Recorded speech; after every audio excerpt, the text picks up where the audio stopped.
that case, I guess we shall batter onwards to Triple Threat, a film with a great deal of battering. Drew, would you like to give us a rundown on that? Yes. If there was a plot for that, I can't really remember one, but...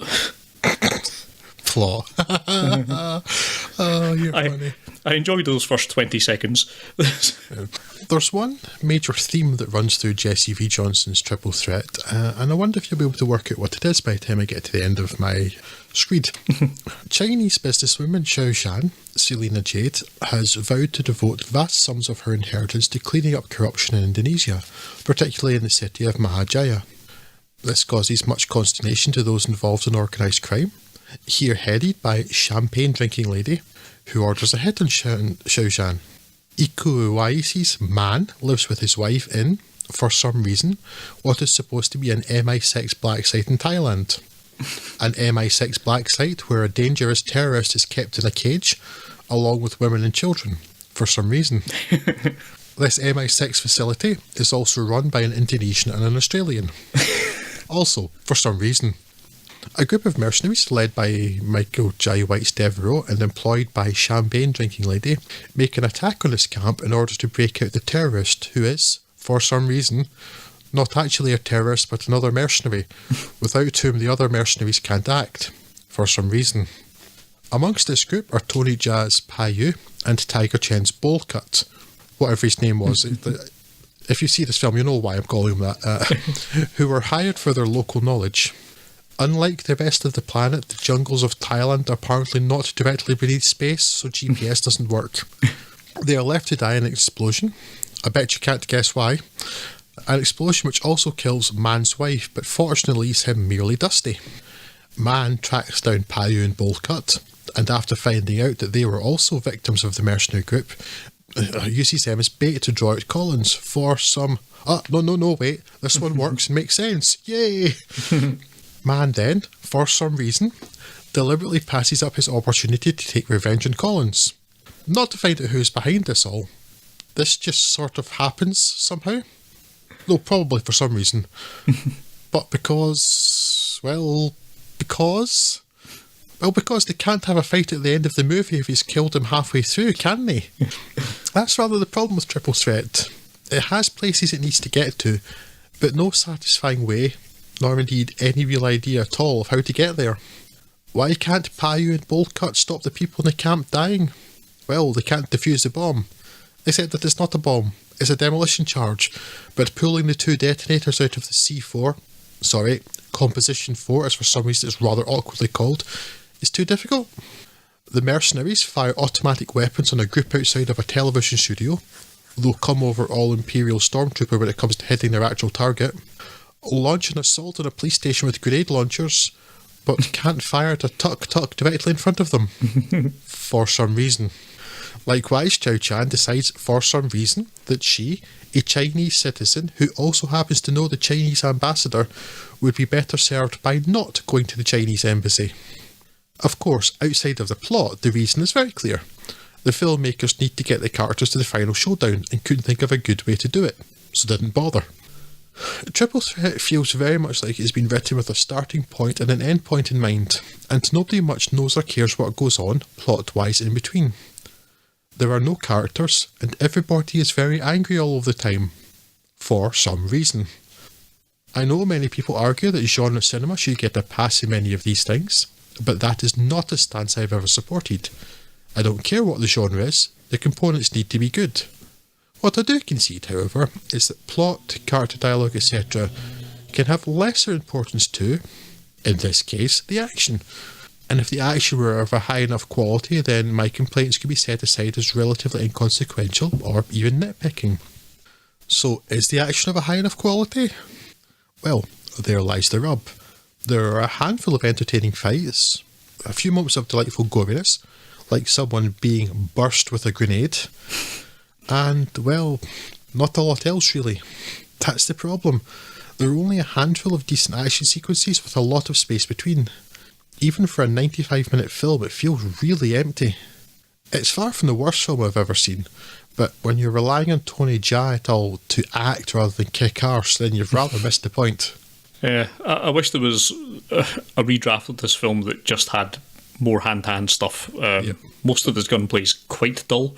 I wowould say that despite it being just fundamentally stupid, I was on board with it for like the first hour. It's like, because you kind of get the cut of this within the first couple of minutes, the way that it's battering through what passes for a plot, basically in voiceover, and then just getting on to stupid things happening. It's like, okay, right, I get you. I'll run with you for a little while. But yeah, the last half hour completely drifted away from it. It does quite well to coast on some decent early doors action and that poor lassie getting gibbed with a grenade launcher. And there's some really good hand-to-hand combat stuff, which is all quite good. Lots of nice little kickboxing bits. But then it just sort of tweedles around and has more gunfights that don't really go anywhere, and it's just people running away from things for about an hour, and it kind of lost me at that point. And by the end of it, I just didn't really care all that much. Like I said, absolutely baffling the way it's been written. It's like, why? And I must desperately get revenge on this one guy in particular. It's never written as caring about the rest of them. And he could have shot the guy umpteen times. Like, nope, I've got to wait till the end because I need to get to that shootout in a dilapidated hotel for some reason. And just daft stuff. Yeah. And the guy he's getting revenge on isn't. He was the person getting rescued from the camp, not the person who was doing it, so he's not really the person who should be getting revenge on. It's like, it's so strange. And it kept cutting back to the ultimate paymaster of all this, the Chinese lassie with the champagne drinking woman, as you say, and that doesn't resolve anywhere, does it? I don't think it does, or does it? Yeah, she gets arrested, but she gets arrested off camera by people that we've never seen before from the Chinese embassy. I don't. Yeah, it's like in Indonesia. It's in the end. It's like because he made a phone call, but he's never found out who she was. Never seemed interested. And I was like, meh. Why the character was even there?